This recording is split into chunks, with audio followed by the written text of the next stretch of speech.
Yeah, first I want to express my sympathy to Charlie Kirk's family and to Charlie Kirk, who obviously has, become a target for somebody.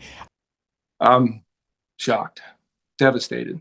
This type of thing just rocks me to my core.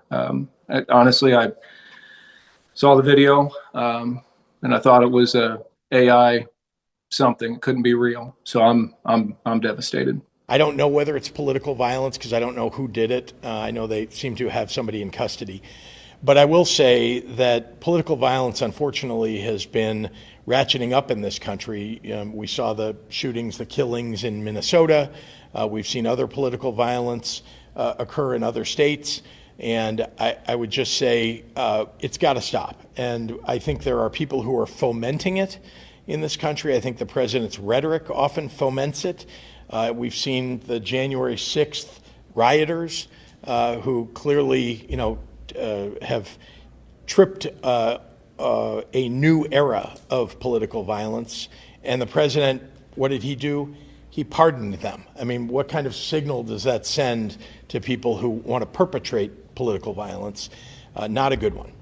Governor Pritzker, politicizing so quickly. The governor has shown, and here we are getting political with something. This is just unbelievable. The governor has shown that his failure to lead has caused these things to happen, the radical left, and what they have continued to do and what they have done with all the shootings that are continually occurring in this country with conservatives being targeted. President Trump was two assassination attempts. That man survived. If he hadn't turned his head, he would have been assassinated. And Charlie Kirk sitting in a university having a conversation about the future of this country, and it's just unbelievable. So for the governor to blame the president for Charlie Kirk's looks to be assassination, go back to the typical what we're dealing with. Chicago, crime is out of control. We have illegal immigration out of control. Our borders have been wide open. Safety and security in this state is a thing of the past. I'm worried. I'm worried for my colleagues, of what's going on here. And, we have folks that are allowed back on the street due to the Safety Act. The governor is championing these social issues. And lastly, let's not forget, and this is awful, that Governor Pritzker said, Republicans shall know no peace. And look at the situation we're in. Look at the political discourse in the state of Illinois, in this country.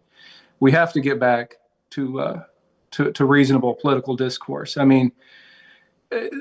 Charlie Kirk had a young family, a wife, and it looks like they'll never see him again, all because some deranged individual couldn't have a conversation with Charlie up on the stage and have political discourse and have a productive conversation. So I just can't believe the governor had the audacity to say the things that he did.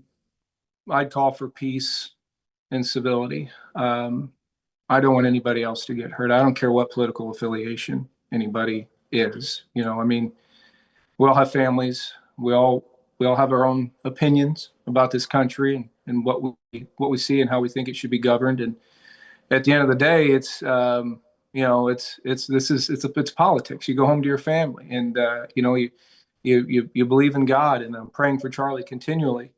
But it's this radicalization that's taken place in this country, and Governor Pritzker using that radicalization to his benefit. I don't understand it. We have to get back to reasonable political discourse, and I am utterly shocked that this has happened today. And I really hope there's a lot of slander already. I'm getting text messages continually about some of the mainstream media and what they're saying about Charlie, and it's really unbelievable. And Charlie, he's from Illinois. He's an Illinoisan. He's from here. He's one of us. And I'm devastated. And when I saw that the governor's comments were blaming Donald Trump on January 6th for what happened to Charlie today, I'm just utterly appalled.